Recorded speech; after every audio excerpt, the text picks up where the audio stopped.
The Helikite experiment on tonight's episode of The Secret of Skinwalker Ranch led to some unnerving findings for the team, especially the fact that something on the ranch might be trying to stop them from revealing its ultimate secret.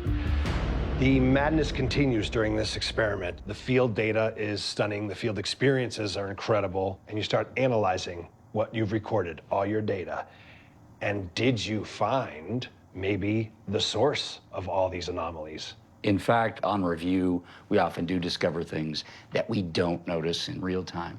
And in fact, we did see some things in that airspace that we didn't see with the naked eye. And I'm talking about potential UAPs.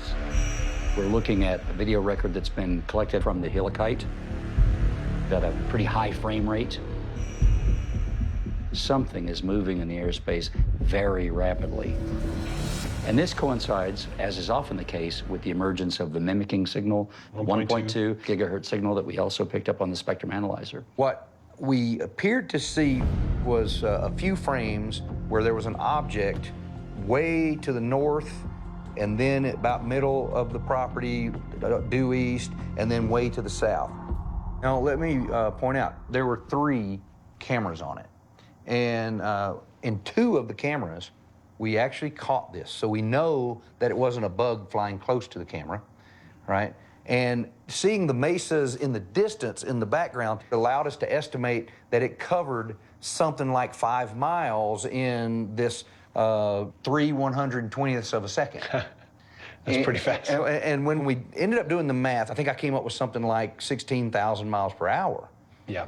That's like a spacecraft in orbit almost. You know, they're about 18,000 miles per hour. Eric and I have talked about how could we explain this away, right? Right. So you got it in 2 cameras.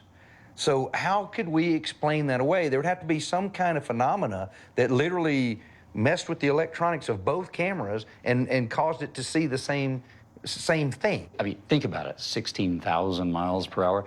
It immediately raises the question of what kind of effect are we observing here? So I wonder the correlation between what exactly we were doing when this showed up. Yes. Right? Keep in mind, when this occurred, the Helikite was in the bubble wall. That's what I'm getting So at. we don't know what this is, but it's a very interesting phenomenon.